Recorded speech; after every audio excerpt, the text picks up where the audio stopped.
The Taliban now in control, celebrating Tuesday after the withdrawal of the last U.S. troops from Afghanistan. Coffins draped with American and other Western nation flags marched through the streets in a mock funeral.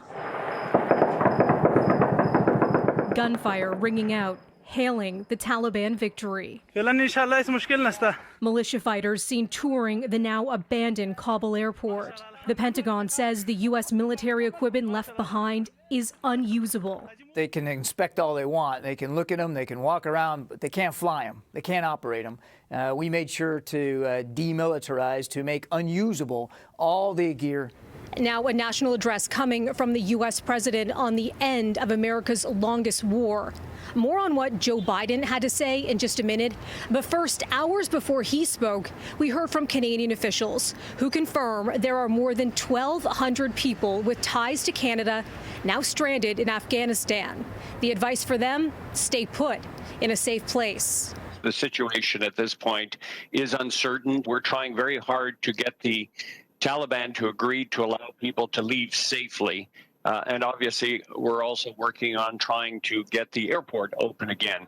Foreign Affairs Minister Marc Garneau says Canada and other allies are pushing the Taliban to allow anyone with valid travel documents to leave. Short on details on how future evacuations will happen, Garneau warning against making the dangerous trip to the border with Pakistan. But he says he is in contact with countries neighboring Afghanistan.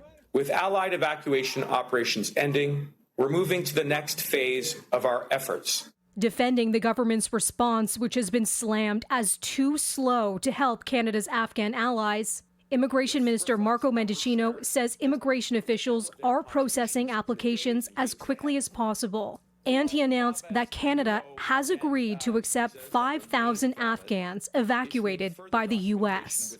To the U.S., many asking, was it all worth it?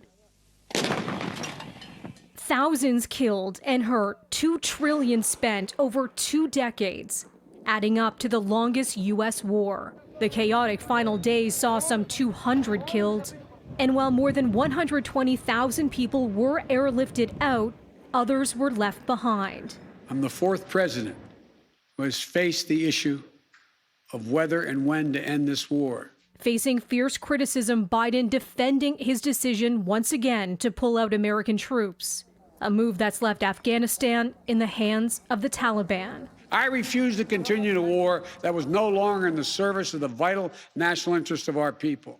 As for the citizens, the families who've endured conflict and upheaval in Afghanistan, the United Nations warns a far greater humanitarian crisis is just beginning. Melissa Duggan, City News.